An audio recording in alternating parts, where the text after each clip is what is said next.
Selamat datang semuanya. Saat ini, kami akan memberi informasi tentang sesuatu hal yang belum tentu semua orang tahu. Informasi ini diharapkan dapat menambah wawasan dan menjadi objek yang harus diingat selalu. Maka dari itu, mari kita simak baik-baik informasinya. Semoga dapat berguna dan menghibur Anda semua. Judul dari informasi yang akan dibahas adalah Retorika di Indonesia.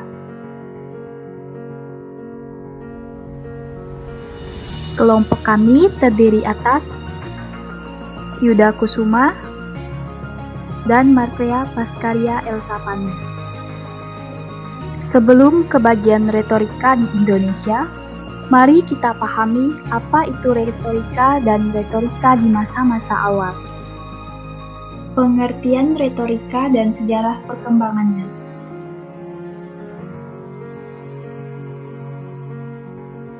Pengertian retorika.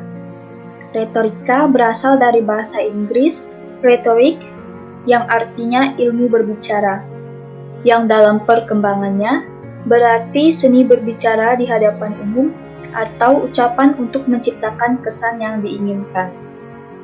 Walaupun beragam pendapat tentang retorika, namun dengan jelas dapat diketahui bahwa tujuan utama retorika adalah tercapainya tujuan pembicaraan atau terjadinya komunikasi yang efektif.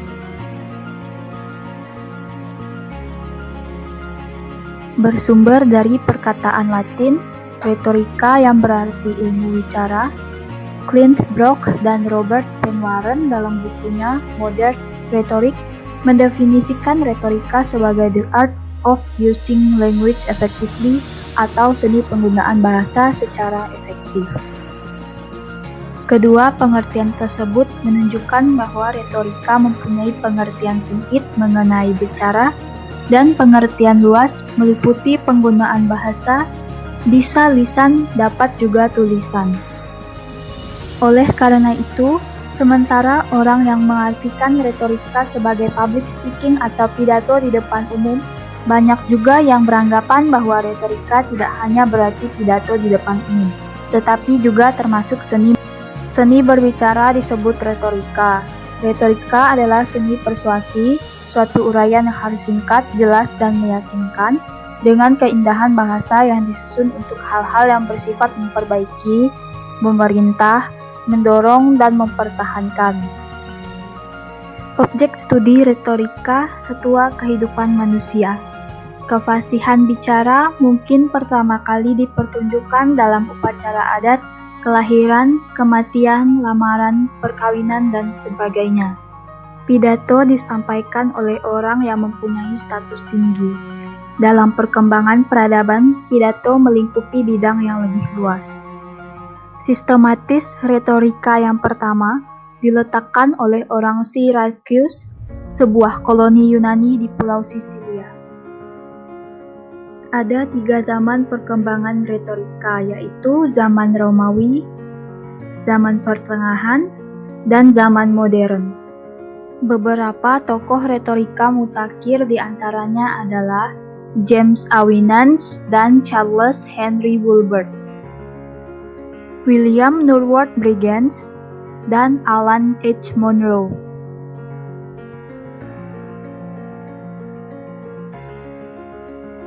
Kegiatan awal retorika di Indonesia. Sejarah perkembangan retorika di Indonesia tidak terlepas dari sejarah Indonesia itu sendiri. Sejak abad ke-16 masa penjajahan Belanda, terdapat tokoh-tokoh retorika Indonesia yang menjadi delegasi-delegasi pada konferensi.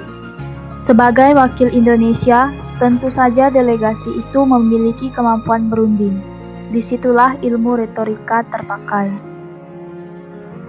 Perkembangan retorika saat ini bukan hanya sekedar alat atau sarana komunikasi, namun ilmu yang dikembangkan oleh filsuf terkenal di masa Yunani kuno. Retorika telah menjadi tuntutan profesi syarat utama kepemimpinan dan bahkan menjadi sebuah profesi tunggal seperti juru bicara, moderator, pembawa acara, dan sebagainya. Bila ditelaah dengan budaya kebangsaan kita, kebesaran negara ini juga diisi oleh orang-orang yang memahami ilmu retorika ini, seperti tokoh-tokoh kemerdekaan, tokoh-tokoh kependidikan, dan tokoh-tokoh pengisi kemerdekaan. Cikal bakal ilmu komunikasi di Indonesia saat ini adalah ilmu retorika. Retorika telah diajarkan di perguruan tinggi. Bahkan saat ini telah ada ilmu jurusan komunikasi. Selain perkembangannya sebagai ilmu komunikasi, retorika juga diajarkan di pesantren-pesantren. Telah banyak pesantren di Indonesia yang mencetak pendakwah terkenal yang mempunyai banyak massa. Di pesantren itu dipelajari latihan berpidato atau memberi khotbah.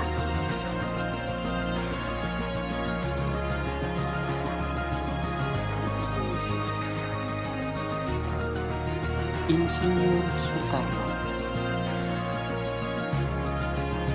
Insinyur Soekarno merupakan presiden pertama kita Indonesia dan merupakan orator yang hebat dengan gaya retorikanya. Beliau dikenal sebagai tokoh yang memiliki kemampuan yang sangat baik dalam berretorika dan berpidato. Salah satu pidato beliau yang terkenal yaitu Nawak Sara. Sebagai pemikir dan pemimpin pergerakan, Soekarno menyempurnakan pemikirannya melalui retorikanya di Sidang Perserikatan Bangsa-Bangsa pada tahun 1960. Melalui pidatonya To Build the World New, ia menawarkan membangun kembali dunia yang lebih adil dan mengusulkan Pancasila sebagai piagam PBB. Dalam komunikasi internasional, Soekarno memainkan peran diplomasi tingkat tinggi atau summit diplomasi, di mana peran kepala negara dominan dalam pelaksanaan diplomasi. Dia tampil bukan hanya membawa pesan, bahkan dirinya adalah pesan itu sendiri, sehingga dunia mengenal Indonesia melalui dirinya.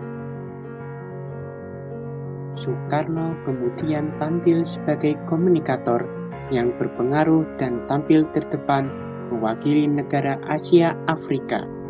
Soekarno dapat menjadi salah satu orator terbaik karena 3 hal yang jarang dimiliki oleh komunikator saat ini, yaitu pemilihan diksi yang tepat, menggunakan teknik pengulangan kata, dan menggunakan bahasa tubuh yang mendukung topik bahasan sang komunikator. Buya Hamka. Buya Hamka merupakan seorang tokoh retorika yang juga merupakan ulama, aktivis politik, dan seorang penulis terkenal.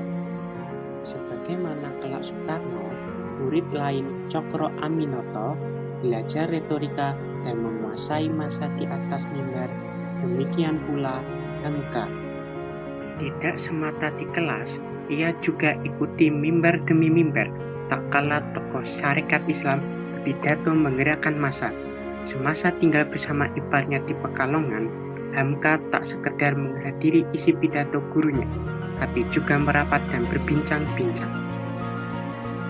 Di kampung halamannya, Hamka tak ragu membagikan kemampuan retorikanya pada teman-temannya. Pidatonya bukan soal serangan pada ritual ibadah kalangan tradisional, sebagaimana sering disampaikan Haji Rasul.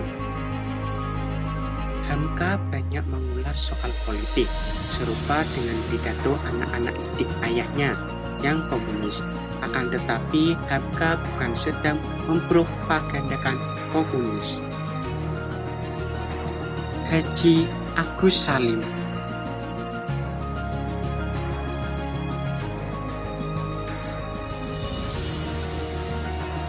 Haji Agus Salim merupakan seorang kiai diplomasi yang ulung dan memiliki kemampuan serta pengetahuan yang tinggi.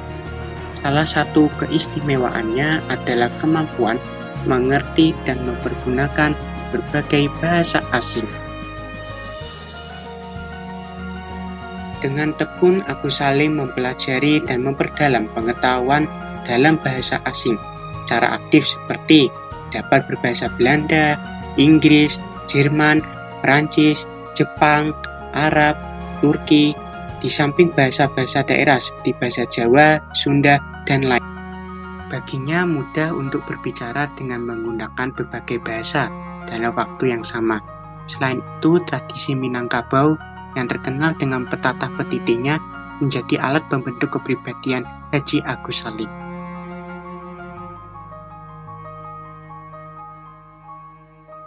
Sehingga pada akhirnya Haji Agus Salim terkenal sebagai diplomat dan lobis yang ulung, yang berjasa besar dalam upaya memperoleh pengakuan kedaulatan Indonesia.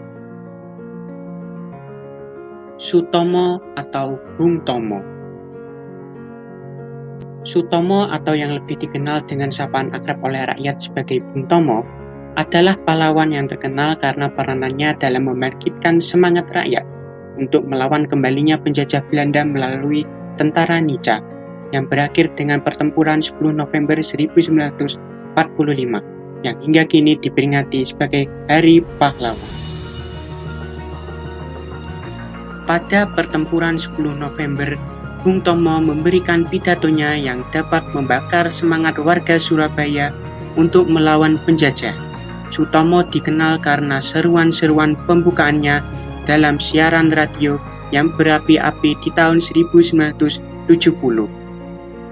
Ia kembali berbeda pendapat dengan pemerintahan Orde Baru. Ia berbicara keras terhadap pemerintahan Soeharto. Akhirnya ia ditahan karena kritiknya yang pedas itu. Kesimpulan, retorika berasal dari bahasa Inggris, retorik, yang artinya ilmu berbicara, yang dalam perkembangannya berarti seni berbicara di hadapan umum atau ucapan untuk menciptakan kesan yang diinginkan. Di dalam perkembangannya, ilmu retorika terus berkembang hingga sekarang dan menjadi suatu keterampilan yang penting. Negara Indonesia pun memiliki tokoh-tokoh yang terkenal dengan retorikanya, seperti Insinyur Soekarno, Buya Hamka, Haji Agus Salim, dan Bung Tomo. Menurut tokoh Indonesia, retorika sangatlah penting karena sebagai sarana penyampaian pendapat kepada masyarakat luas atau sebagai sarana bertukar pikiran dengan orang lain. Demikianlah penjelasan dari kami mengenai retorika di Indonesia. Semoga informasi ini dapat mengedukasi dan juga menghibur para penonton. Semoga dengan tayangan ini, kita dapat ingat selalu mengenai retorika yang saat ini sudah menjadi suatu keterampilan berbicara.